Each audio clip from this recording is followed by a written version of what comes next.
d'être noir, première. Attention, ceci est une vidéo très personnelle et à la fois je pense qu'elle peut parler à beaucoup de gens. Alors pourquoi enfant j'ai eu honte d'être noir? Je suis métisse. Mon père, enfin mon géniteur, est noir. Ma mère blanche. Sauf que mon père je ne l'ai jamais connu. J'ai donc entièrement été élevé en Guadeloupe par ma mère et ma marraine, tous les deux venant de la France hexagonale. Il est important que je précise ces faits dès le début parce que je pense que cela a une importance dans cette histoire, bien que sans incidence face au mal-être que j'ai pu ressentir enfant. Cette histoire s'est passée il y a plus de 25 ans. Aïe! Beaucoup de Dieu! J'étais à l'école primaire. Je ne pourrais pas situer maintenant une date ou une année précise parce que cela reste plus qu'une sensation, mais un souvenir vague. Le sentiment d'avoir honte de ma couleur de peau et voire pire de vouloir être blanc.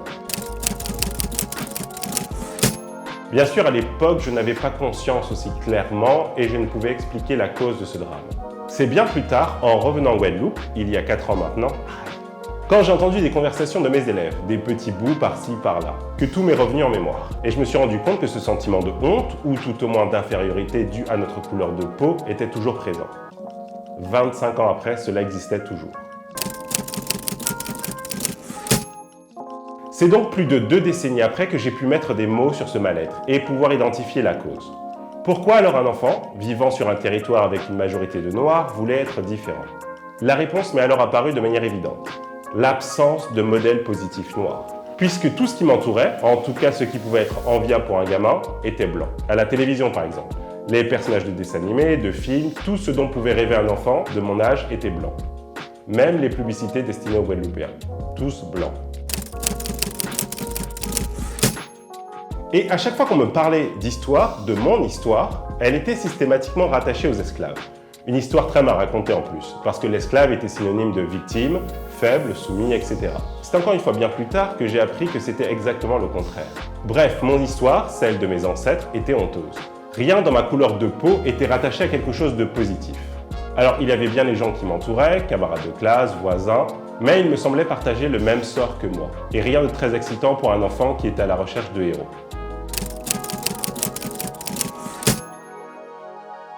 Alors bien sûr, on pourrait me dire qu'on ne se définit pas par sa couleur de peau.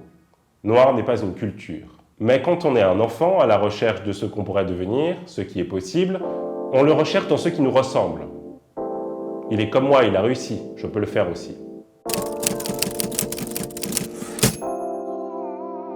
Quand je dis qu'il n'y avait pas de noirs à la télévision, ce n'est pas tout à fait vrai. Il était question de noirs dans les banlieues françaises en tant que délinquants, de femmes de ménage dans les films de fiction ou encore des films sur le racisme où le noir avait toujours le rôle de la victime, comme mes ancêtres esclaves. Rien de ce qui se rattachait à ma couleur de peau était positif, bien au contraire. Et ce n'était pas seulement ma couleur de peau, c'était aussi les références à mon gros nez, mes cheveux crépus, plus proches pour certains du singe que de l'homme. Et pour moi bien trop loin des héros auxquels je voulais ressembler, tous blancs. Ce qui était complètement dingue, et ce qu'il est encore, c'est que dans des continents, pays ou départements avec une écrasante majorité de noirs, le blanc reste le modèle. Modèle de beauté, merci la pub, modèle de réussite, et j'en passe. Notre couleur de peau définit les critères de beauté, mais aussi son statut social.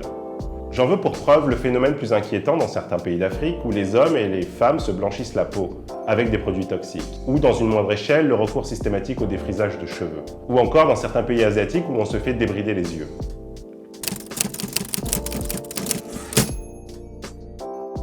Nous, Noirs, nous voulons tous ressembler au modèle de beauté et de réussite blanc. Modèle véhiculé par la télévision, la pub, le cinéma, les livres. Il faut être ni trop gros, ni trop petit, ni trop étrange, ni trop noir, ni trop asiatique, ni trop pauvre, etc. Mais pourquoi? Pourquoi ce mal-être d'être différent? Se retrouver nulle part dans le monde? L'idée maintenant est de ne pas rester sur ce constat, mais réfléchir à comment l'exterminer. La réponse facile est de dire que c'est la faute des autres. Même si c'est en partie vrai. Sous-représentation des minorités dans les médias, rôle cliché à la télé, cinéma, séries, racisme, discrimination à l'embauche. Et le pire, réduire notre culture, couleur de peau et personne à des clichés.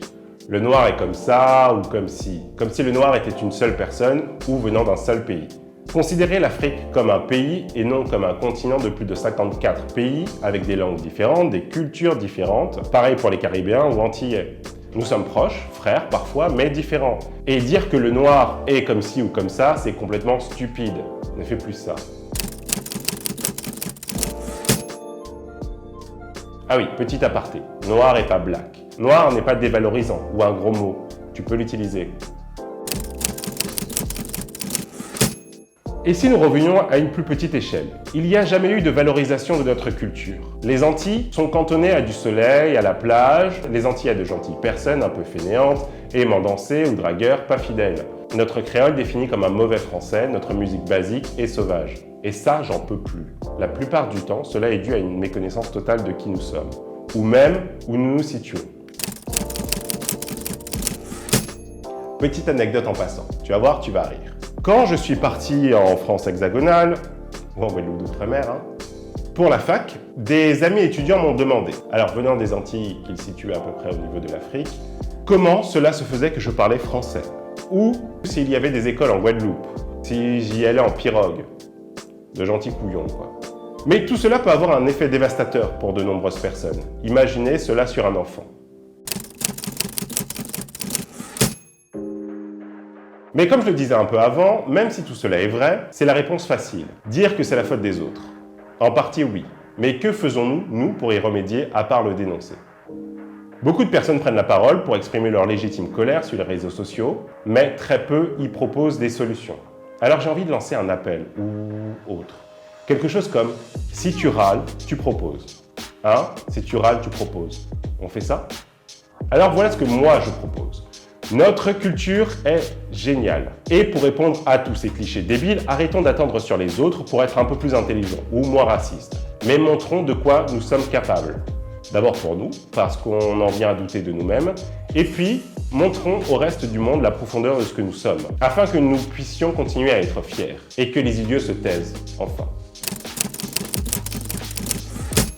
Il est temps qu'on se montre, que tu te montres. Tout ce que tu sais faire, qui te passionne, si tu écris, si tu chantes, si tu es habile avec tes mains, en sport, au piano, au gros cas, que sais-je, n'importe quelle connaissance dans un domaine. Prends ton téléphone, ta caméra, ta plume et partage-le, le plus possible sur les réseaux sociaux, à la télé, dans une bibliothèque. Montre de quoi tu es capable. Et ensemble, quels sont les clichés? Sur nous, sur notre île, plus jamais qu'on se réduise. Et pour moi, le secret est de ne jamais s'arrêter aux premières difficultés, quand tu veux vraiment quelque chose.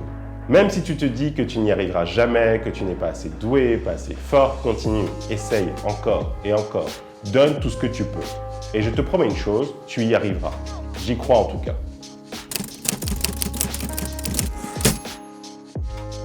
C'est ce que j'essaie de faire modestement avec cette chaîne. Parce que c'est Graine d'Iri qui a fait ça que dit. Et si tu veux m'aider dans cette aventure, n'hésite pas à t'abonner à cette chaîne, si cela n'est pas déjà fait. Partage le message le plus possible, like la vidéo et active la petite cloche là, juste en dessous. Tout ceci est important pour nous aider à faire passer notre voix. Il m'a fallu du temps pour trouver de la beauté dans le modèle noir. Maintenant, tout va bien. J'aime ma couleur de peau, mes cheveux et tout ce qui s'y rapporte. J'aime être métisse et je ne changerai cela pour rien au monde.